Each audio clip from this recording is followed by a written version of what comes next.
after they took out bottom biscuit. But my hand was made strong. Hand of the Almighty, we forward into this generation. Triumphantly, won't you help me sing another song of freedom? Help me sing another song of freedom. All I ever had, all I ever had, these songs of freedom, these songs of freedom.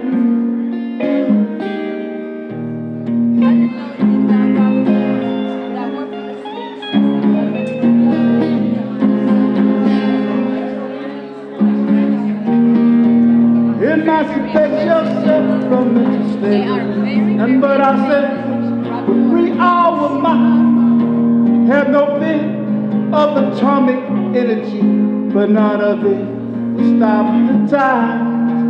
And how long will they kill our prophets while we stand aside and look? Ooh, some say it's just a part of it. We got to fulfill the book.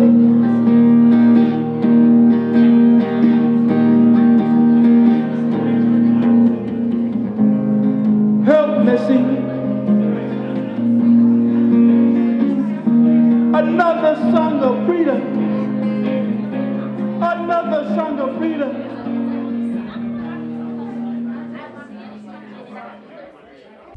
My name is Michael D. McCarty. I am a former member of the Illinois chapter of the Black Panther Party. I live in Los Angeles, but I'm here in Chicago this weekend for the celebration of the 50th anniversary of the founding of the Illinois chapter. We're over here at Stone Temple Church. We're having a medical camp. We're doing a food giveaway, and I am a literacy advocate, and I'm here giving away books. I believe, in fact, I know that it is essential that kids read. Our kids definitely need to read, know about their history, know about their culture, and so I'm providing books. It's something that I do all year round. Every year I give away $2,000 to $3,000 worth of books. I give away books to children. I give away books to adults. I want people reading.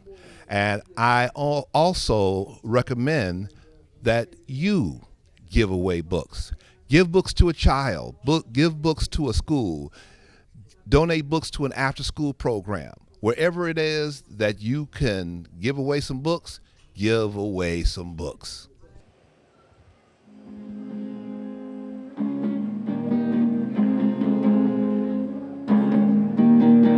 Emancipate yourself from mental slavery, and but ourselves, free our minds, have no fear of atomic energy, for none of it will stop the time. And how long will they kill our prophets while we stand aside and look? Some say it's just a part of it. We got to fulfill the book.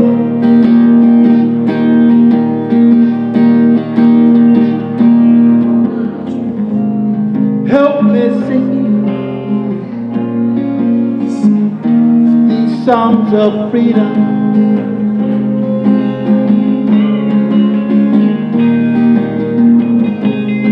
Help me sing these songs of freedom. These songs of freedom. It's all I ever had. It's all I ever had. Songs of freedom, these songs of freedom. Redemption song, redemption song, redemption song, redemption song.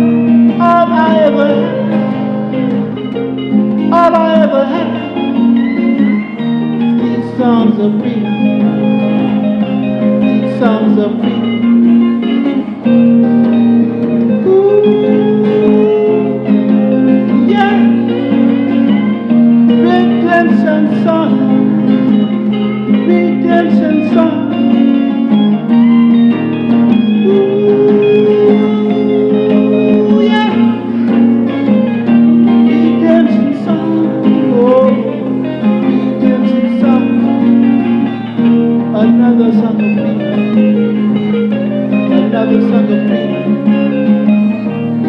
another song of freedom, another song of freedom, redemption song, redemption song, these songs of freedom, these songs of freedom.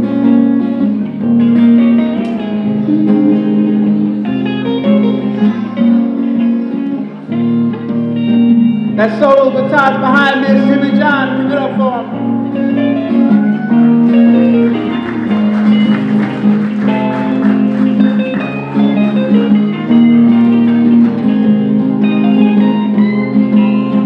And I want to give a big thanks to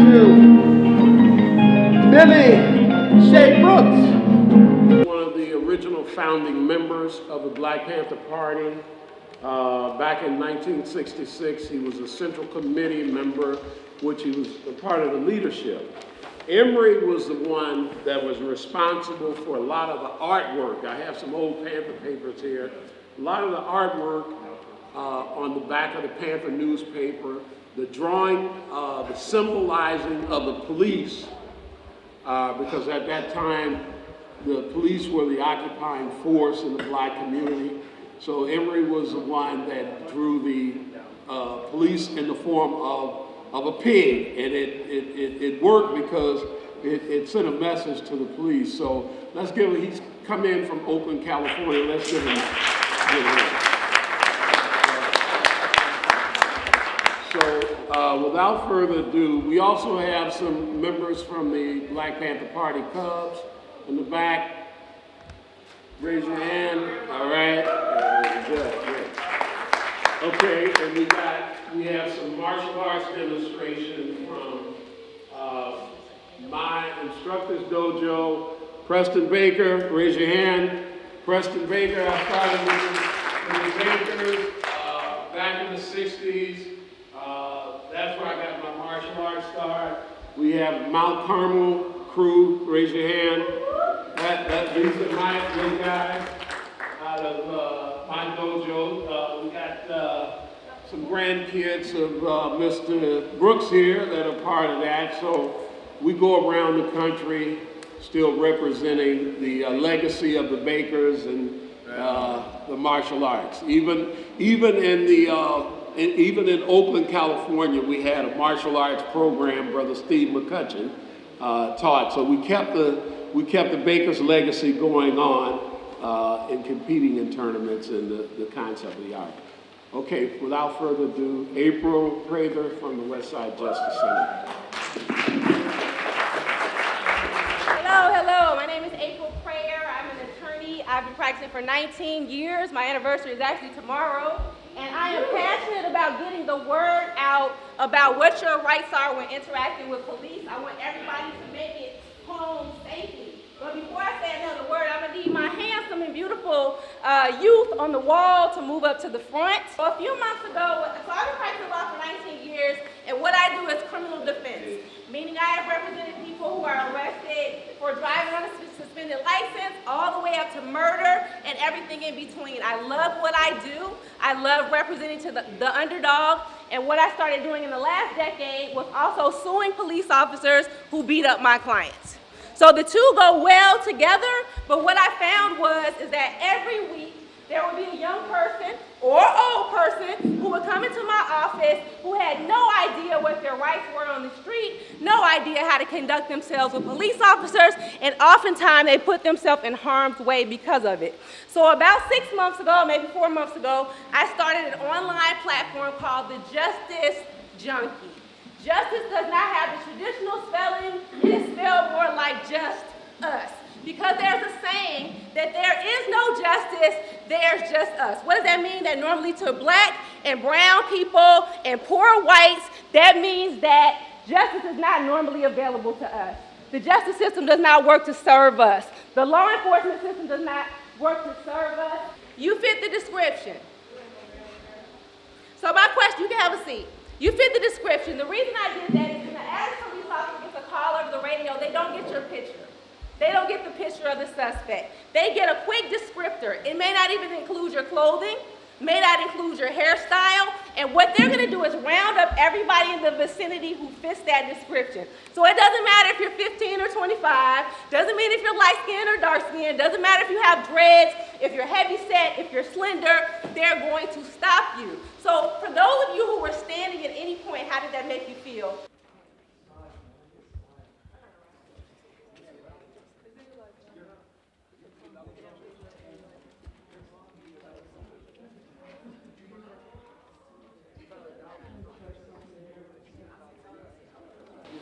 My name is Grandmaster Preston Baker.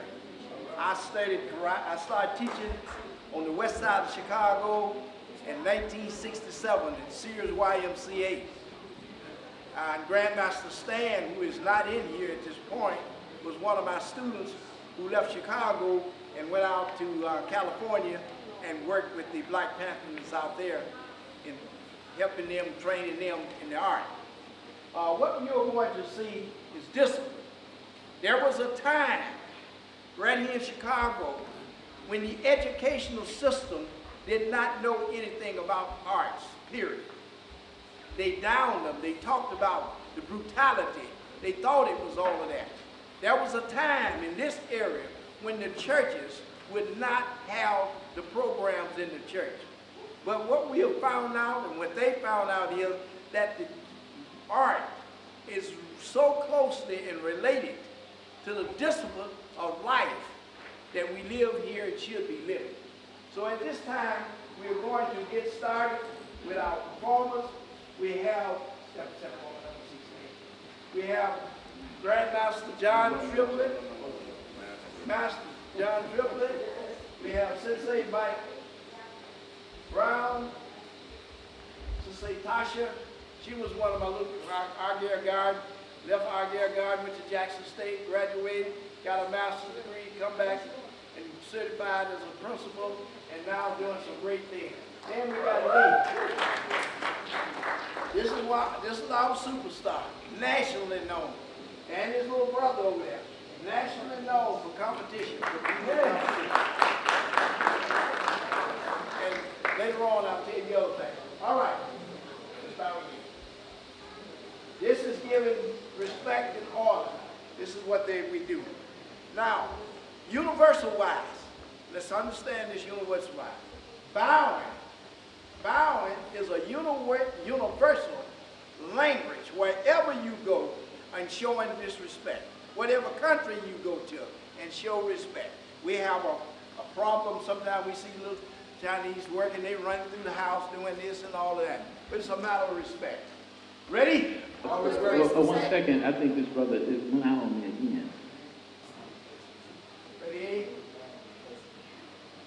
Bow. Oof. Bow. Oof.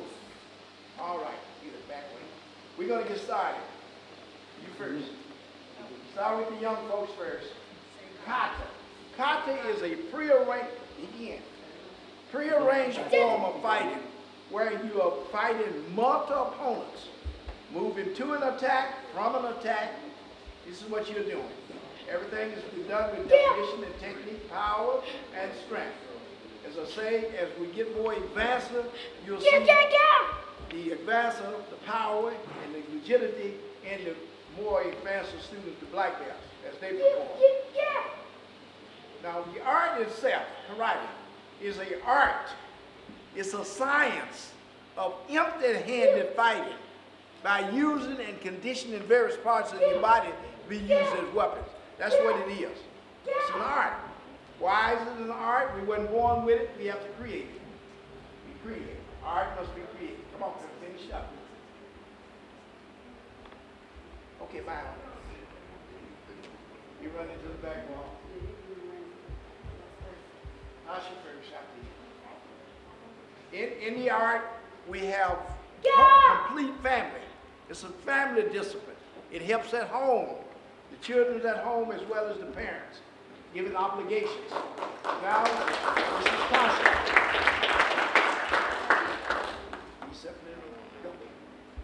What we are going to do is we're going to quickly show you, again, we're going to quickly show you form. All of this is form, but we're going to show you quickly a little weapon. I know we can't be here long neither, But we got a lot to show you. We just need 3 or 4 people. Notice the direction, the power, the speed, the freezing. This takes a lot of training in order to get there. Anything that you put a lot of effort into, training, it can be there. We put a lot of emphasis in the young folks, the children's, when they're in school, and anticipation on their reaction. In other words, what kind of grades you making in school in order to participate in this? We're concerned. The children's must bring their report cards. And then sometimes we as the head instructors will go to the school and now this is our superstar. How old are you now? 13. 13 years old, but he started when he was about 4 or 5. So he's been around a long time. Go. Kaku show.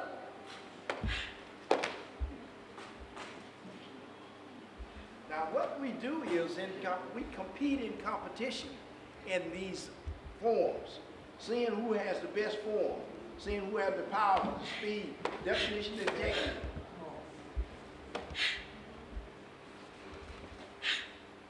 Notice the drop.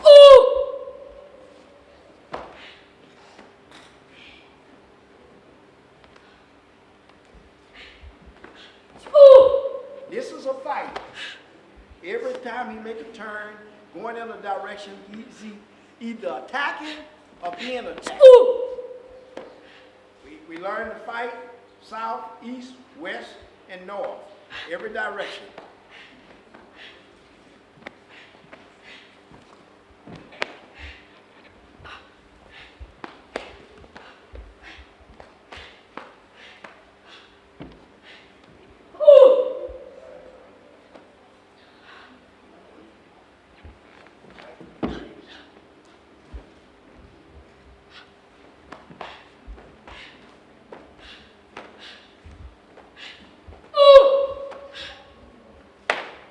Notice that this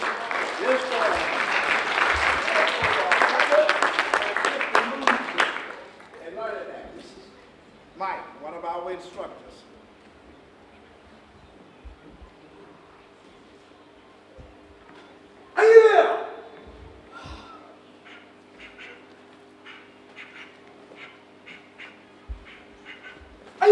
Speed, form.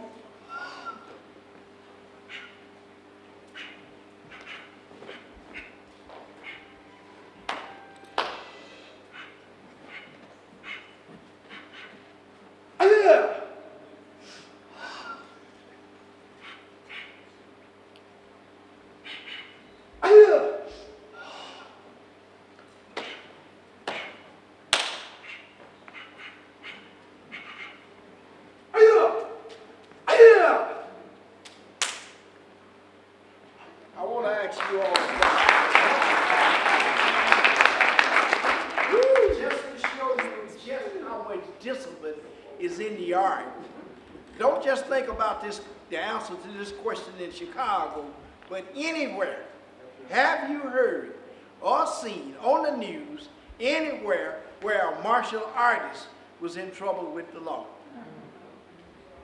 Because they train for discipline, for protecting family and elsewhere.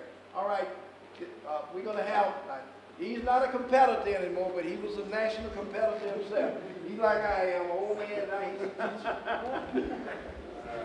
This is John Trippett, Pastor John Trippett. Grandmaster Stan, I don't know where he is. We have another Grandmaster. I'll talk about him just in a few minutes. They're sitting out in the audience.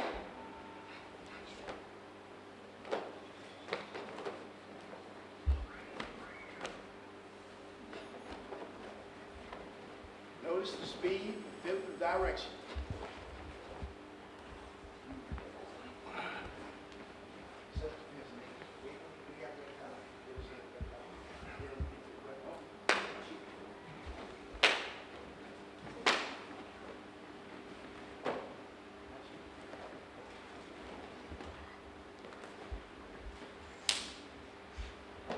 Yes, sir.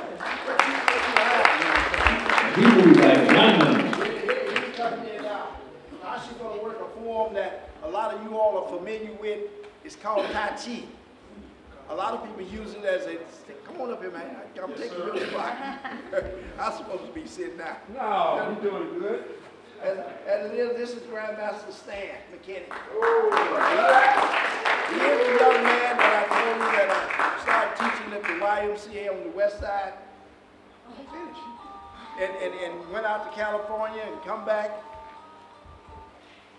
So he's the man.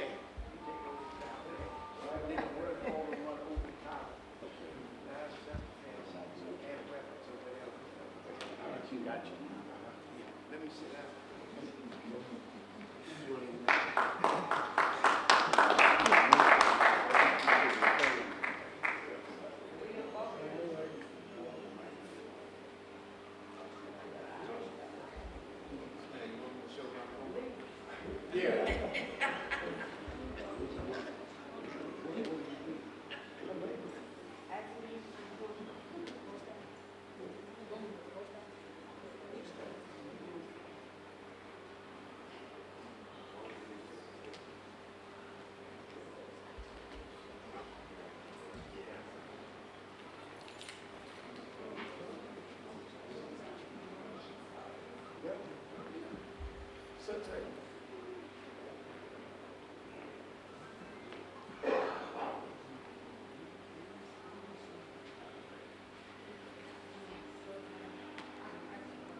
All right.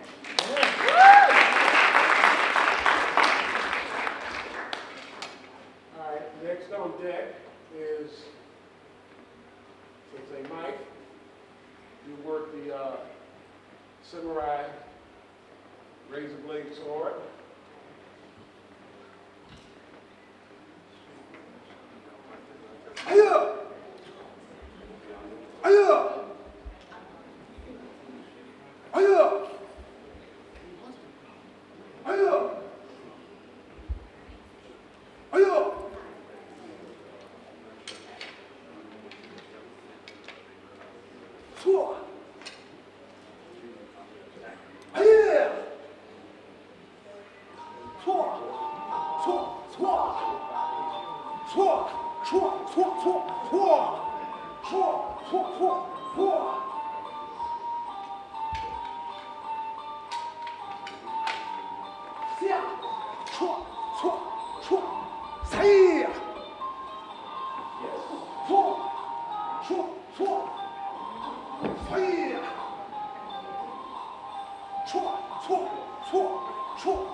We got him when he was 4 years old. This guy used to cry. I told his mama, go shopping.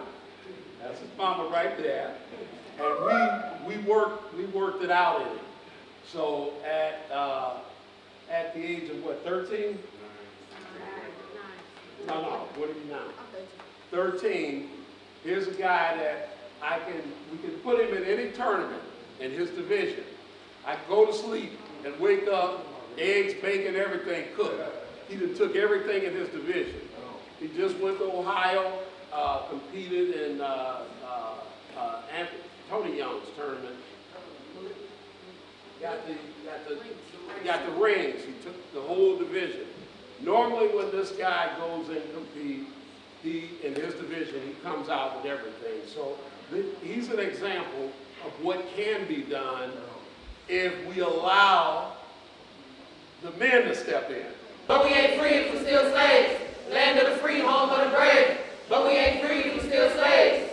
Land of the free, home of the brave. But we ain't free if we still slaves. If you ask what inspires me, I'll say everything that tires me. So I clutch the pen to touch within, because I write toward a higher me. Why do we eat? Why do we breathe? I ask you. The same reasons I write. I have to. I write for social justice, because sometimes I feel it's just us. And the pen is my riot in a society too complacent and quiet. So I write for those that can't write. I write for those that can't speak. I write for those no longer here by the hands of crooked police. If art is the voice of the masses, then there is no me without you. 3 o'clock. If art is the voice of our ashes, I do what my ancestors weren't allowed to. So I write for those that can't fight. I write for those that can't eat. I write for those that couldn't be here with us because they're out surviving on the streets. I write poetry because doing so helps me sleep at night, yeah, but I write for those in darkness who need help to see the light. I write to reflect an amazing universe that designed me and allows me to write myself out of boxes that attempt to define me. There are thousands who can't speak for me, and yet they still try. So I write for self-awareness because no one knows me better than I. I write as if healing from the inside out is all I know how to do. Despite never quite hearing the words, I'm proud of you. I'll have folks sipping on these nouns and tasting on these verbs. It may appear I'm wasting words, I'm really awakening your nerves.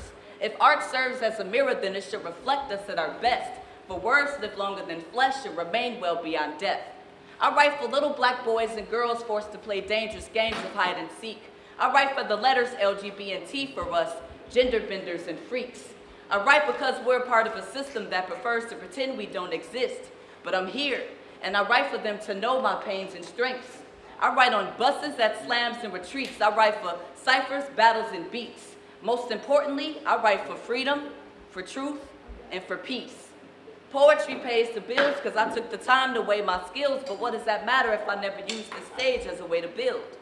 No winning slams are just to perform. I write to make rose petals of my thorns. I write to break ground, combat oppression, and challenge societal norms. I write when suicidal. I write to release. I write for you. I write for my niece. I write to question authority. I'd much rather do that than watch TV. I write for those that think they're better writers, and I tell them to keep dreaming. I scribe my thoughts before sunrise so I can stand behind them by evening. Poetry itself doesn't save lives, but it does attest to the will to survive. This is so much more than having the chance to be opinionated or rant. So artists, you are free to do whatever pleases you. But whatever it be that inspires you, I hope it leads to a higher you. There is no one we can trust to tell our own stories but us. So as they say, speak poet, I write because I must.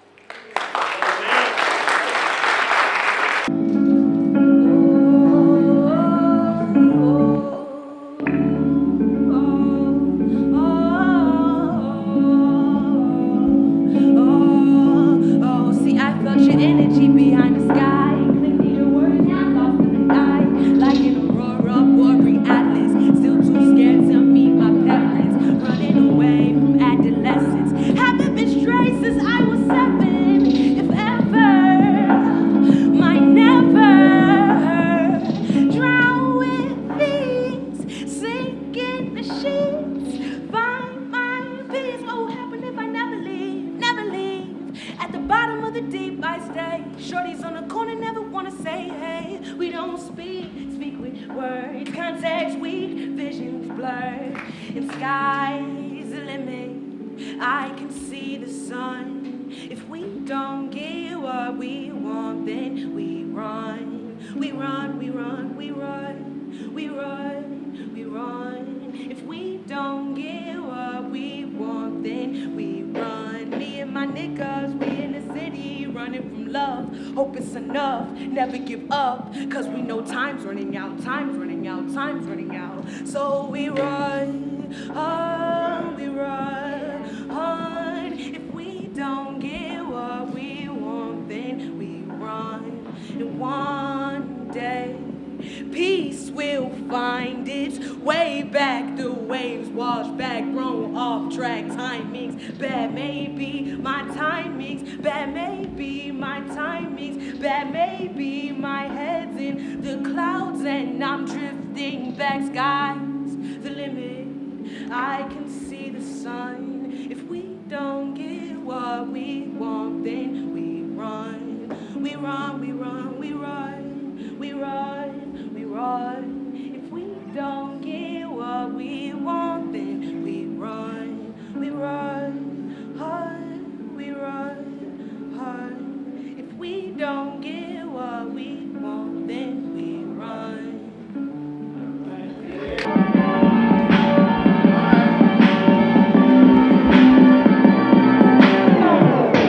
What you know about moving homes? What you know about Panther papers sending hope to your bones or pigs hanging around your neck like Chief Cologne? Turn the radio on.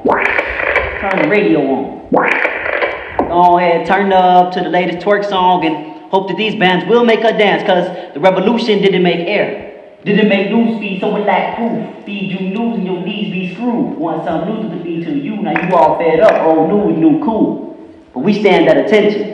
Armed with resilience and Nike with freedom only reigns where opinions clash and pray the shotgun butt. We carry news of the sickness cause we be black. We be black like roof tough naps, snap my roots contract. We be black like Jesse Cornell black, like Woody Anderson black, Fred Hampton black, black. That's the sound of the police. That's the sound of the beast.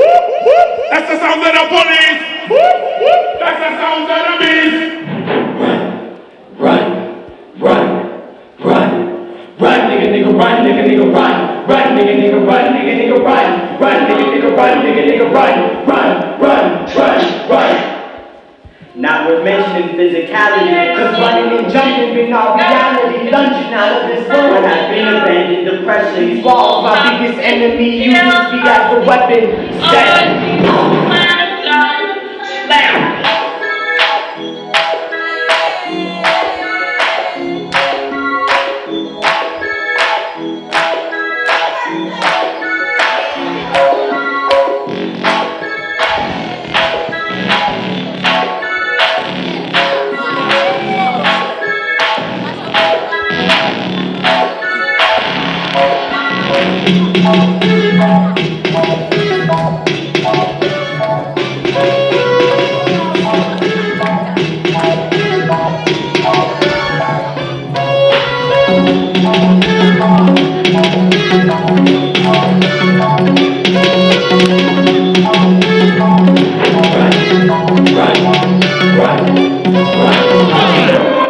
Elevated fraud.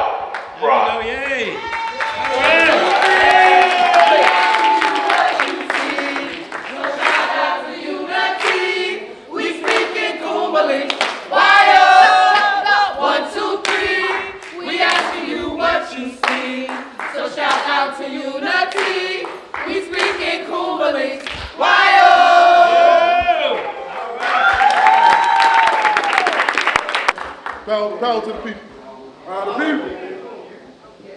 First and foremost, we are honored and humbled to be here today.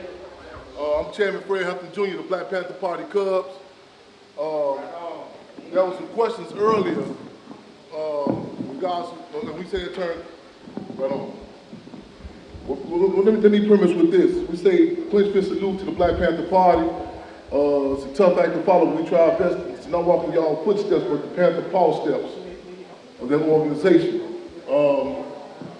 We embarking on next year will be the 50th year, quote unquote, anniversary. I say quote unquote anniversary, because kind of hesitant to use that term. The assassin, excuse me.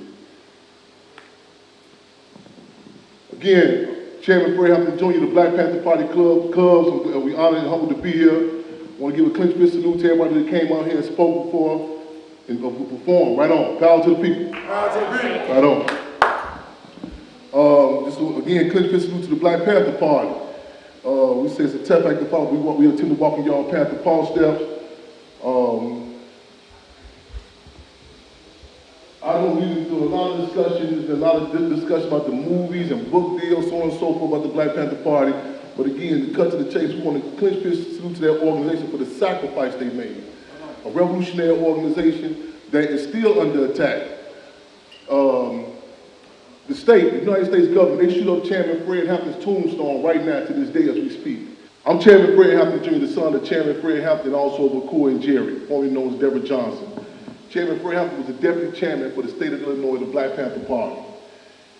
And that's right on as you pointed out. A lot of times we draw the foregone conclusion that people do know what the Black Panther Party was. You know what I'm saying? A lot of people say, well, at least the movie came out and we can have that discussion. The deal is that was not the Black Panther Party. It was a revolutionary organization that went against the grain to the point that the United States government recognized, said out their own mouth, it was the #1 threat to internal security to the United States in the Civil War. We talking about, sister, bear with me. At the age of 14 years old, the FBI started watching him. They recognized his organizing capabilities when he's 14 years old. He took the junior NAACP from 7 to about 300 members in 7.5 month time period. At the age of 19, he became the deputy chairman of the Illinois chapter of Black Panther Party. Y'all probably heard about the Rainbow Coalition, but in this informal, who really done that? Dr. said it was Reverend Jesse Jackson, who was Chairman Fred, who organized the Rainbow Coalition. In a city that remains one of the most top segregated cities in the country. There was a group of white cats called themselves the Young Patriots, who at that time was so reactionary they wearing Confederate flags on their jackets. The Young Lords, a Puerto Rican organization. Chairman Fred won on certain points of political unity. And many of what we call unpoliticized street tribes. We don't call them the gangs. We say the worst gang in Chicago is Chicago Police Department. The worst gang in St. Louis Police Department, so on and so forth. Chairman Fred went and rapped with these brothers and sisters. He won them, a group that was formerly known as the Devil Disciples. Motherfuckers down for cars, drugs, and strips. You say, I'm crazy? You can't kill cats they coming out there taking bar. You can't kill Marcus Garvey. You know what I'm saying? Even as a child, I refuse to be a one-liner Chicago defender. Let's make history, let's take history, let's take history. Power to you, free them all.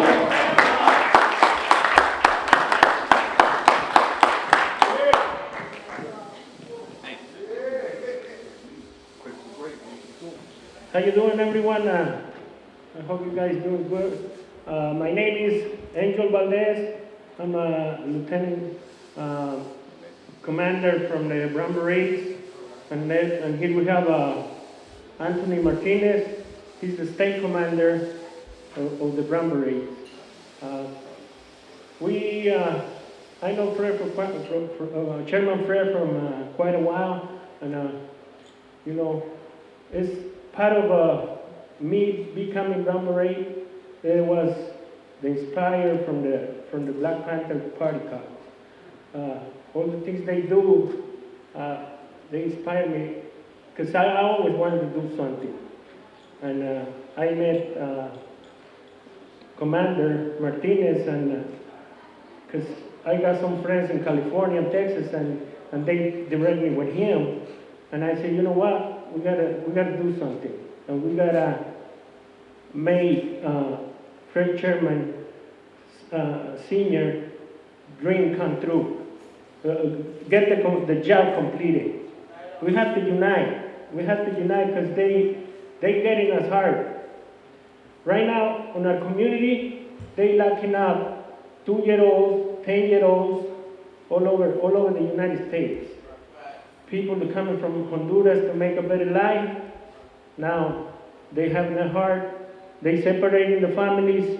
Pretty much what they did with the indigenous, you know, on the boarding schools, and they attacking us big time.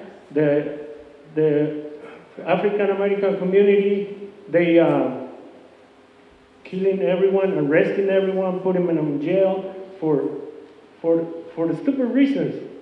And that's something that we have to wake up, and we have to unite, and we have to stand together and fight this injustice. And I don't know. I don't know much about the history of the Brown Berets, you know, here in Chicago with the Black Panthers. But to me, it doesn't really matter because we're gonna make it happen now. We're gonna make it happen. And I working together, and I encourage all the young people to get involved. Get involved because this is not gonna get better. This is not gonna get better. They opening children's centers all over the place. Where you cannot imagine. You see a nice neighborhood, there's a jail for kids there. Human trafficking, you name it. They're doing horrible things. And well, I'm appreciated, you know, for Chairman Fred to let me speak, and he knows, you know, I'll be backing him up on everything, and we're gonna work together. And Che, oh, thank you. Yeah. Thank you. Well, like also, all the people, free them all. Free them all. Free them all. Love them all. can't love them, they can't be loved. You can't free them, they don't want to be free. Harriet Tubman was very clear on that. And what we're doing here today primarily is looking back 50 years ago in the state of Illinois when we established the Illinois chapter of the Black Panther Party. And one of our more salient things that we had was our 10-point platform and program, which is universal. If you were going to be a member of the Black Panther Party, you had to know the platform, you had to know the programs, you had to know the essence of it.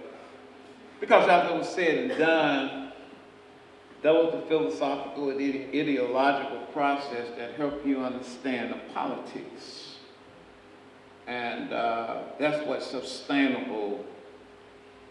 It's not about personality, it's about the politics. Politics are manifested in the people. The people were the sustaining force behind what we did as members of the Black Panther Party. And that was because we implemented the process, which were the programs. And we were successful in doing that up under the leadership of Chairman Fred Hampton. Because he instilled in the heart of every member of our chapter those who had a heart. And if any of you have ever been involved in any form of struggle or organizational infrastructure, you know you got some cowards in there. You know you got some poop butts in there. You know you got some traitors in there. And you know they're only there to be disruptive. So you young people who are thinking about struggling, understand this. Our biggest problem was we got infiltrated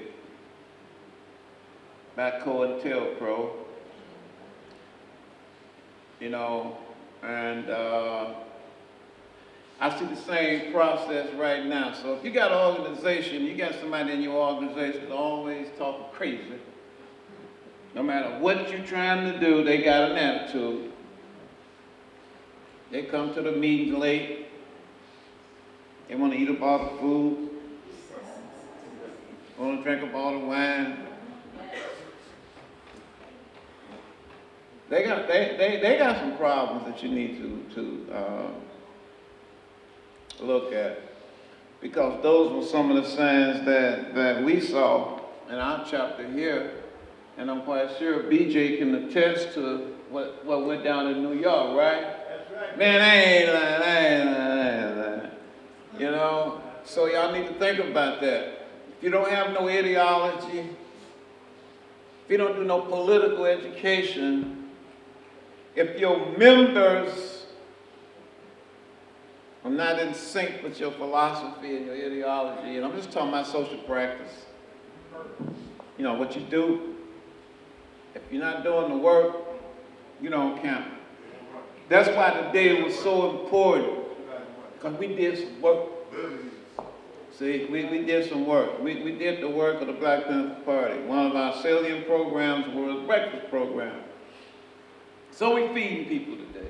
Another program we had that was very critical was our medical program. We're in the process of reinstituting some of the aspects of our program right here in the state of Illinois because we need it. You know, we need to understand that if we don't educate ourselves, if we don't do the things that we know we need to do to survive, we become extinct.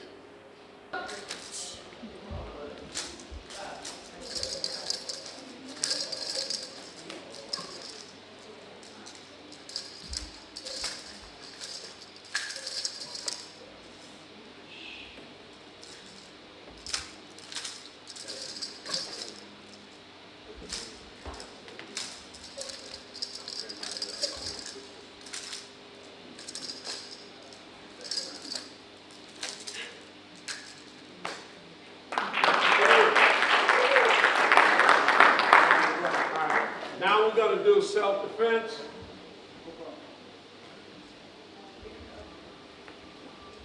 So this is Master John and Sensei Natasha.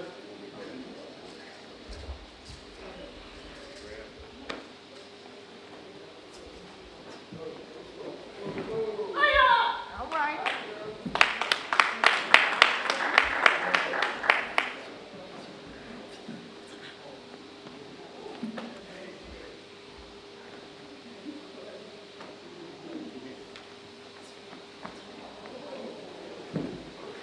Better get it.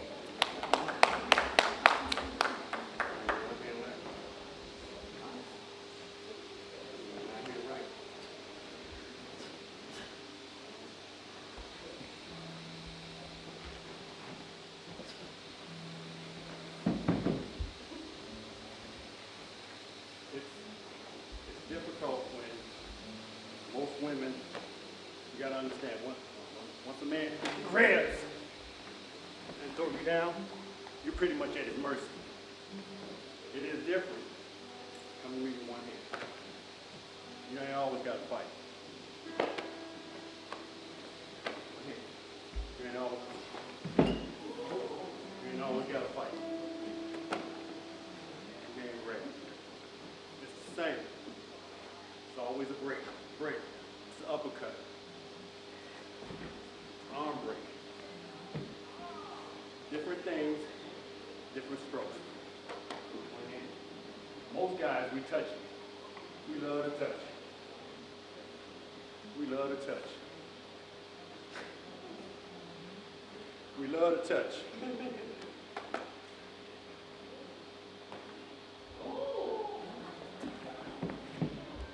We love to touch.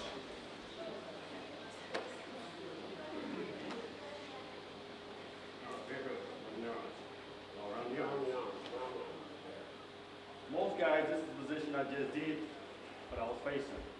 Because once we grab you from behind and pick you up and throw you on the ground, the one thing you got to understand, you got two things. You can spread out, or you can just go limp. That's up to you. I prefer to spread out. All right now. There's different ways to grab. Now, the lady lawyer ain't here. True story. True story. I've had this happen to me. Two cops working my way. I'm walking. I clearly see the badge. I clearly see it. No mistake. Plus, I've never seen him before. So the cop on this side, what he did to you, he grasped him. He grasped him. I counted. That quick, and I had him in an arm lock. Yep. Now, his second one was like, police, let me go. So now, it's true, little guy, that I went downtown for assault on the officer. But the problem was is that I counted it so fast and put him in an arm lock, then he said police.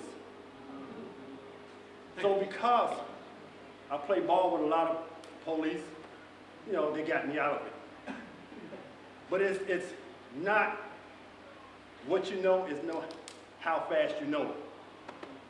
It can be a great free grab. I can either break, or come up. But that's up to you. Throw. Even in the throw, most people want to struggle. A chin, drop the chin, it breaks the thumb hole. It breaks the hole on the thumb. Keep going. It breaks the hole. I can put my nails in her biceps and break her down, or it's a double grab. Person can't see, person can't fight. Again, person can't see, person can't fight. You count. Don't panic, but you count. Now the first thing they're gonna do is panic, because if you grab them, after they grabbed you. Now a bigger person. Strong. Prevent me from going up. Now, never try to out-muscle somebody.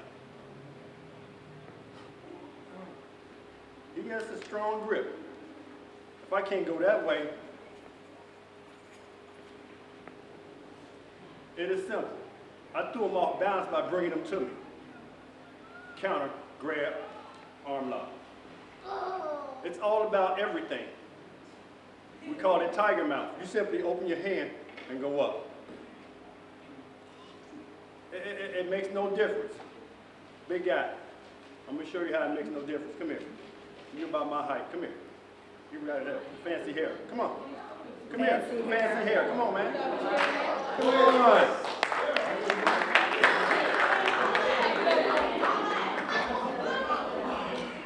How old are you? 16. Jesus Christ, man. I told you, like 16. It took me until I got to college to get to this height. Strong grab. See how strong you are. You got me in a strong grab, right? Stop. Prevent me from swinging my arm. Prevent me. Prevent me. Are you preventing? Don't look at it. Look at it. Now, the difference is, now, break the hold. Break the hold. That's a grip. Now break the hold. You see the difference is, never try to unmuscle nobody, but you use technique.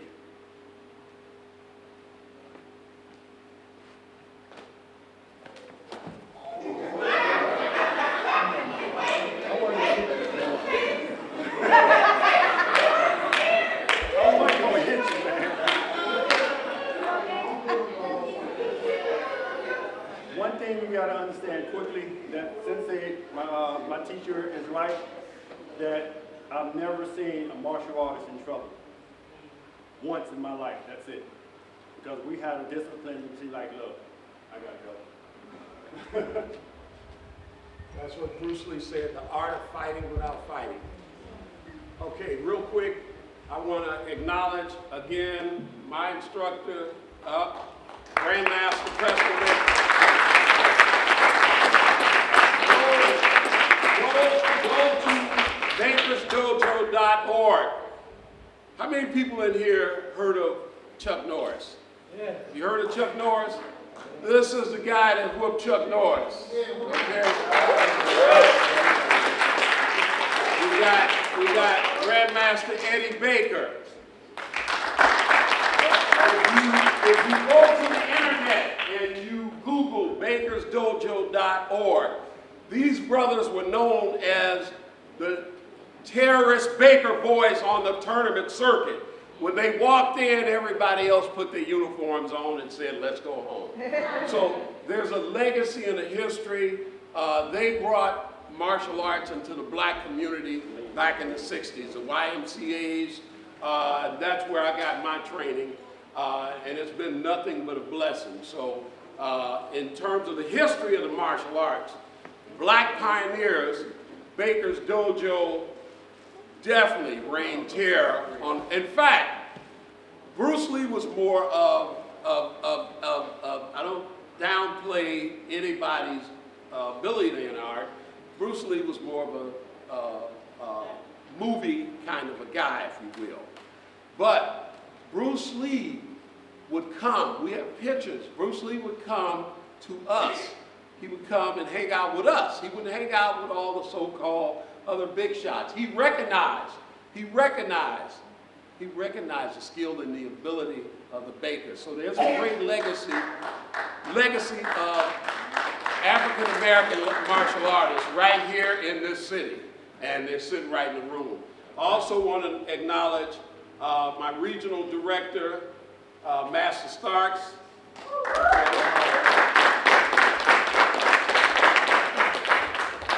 We have, back in the day, a lot of folks don't know this, but the racism was also embedded in the martial arts. And there were organizations that wouldn't allow black martial artists to be a part of that association. The United Martial Arts Association is an association that we are the benefactors of. And that came about because whites didn't want blacks to be a part of that association. So on the West Coast, there was Steve Muhammad and Steve Sanders, Donnie Williams. They created the BKF, Black Karate Federation. In the Midwest, it became the UMAA, which Grandmaster Preston and the Baker brothers had that. Okay, on the East Coast, there was Dr. Moses Powers. I don't know how many of you all are familiar with martial arts, but because of the brothers deciding to create associations, okay, that's when the associations started opening up for us. But the United Martial Arts Association is an association that we control and we are part of. So I just wanted to put that out. And we thank you all for putting up with us. Mr. Crowd. Mr. Crowd. Mike? Right. Come on, flip the fence. Self-defense real quick. Okay. Real quick, one last self-defense move. I'm gonna show it from different, 2 point of views. Louder, Mike. I'm gonna show it from 2 different point of views. This view first. Matter of fact, come this way. Off a grab. Slam, choke. Get the biceps, the floating ribs, break. Hit here, here. Wow. Pull them into the knife hand. Here, take that. Stop, stop, stop. Nice. No, good.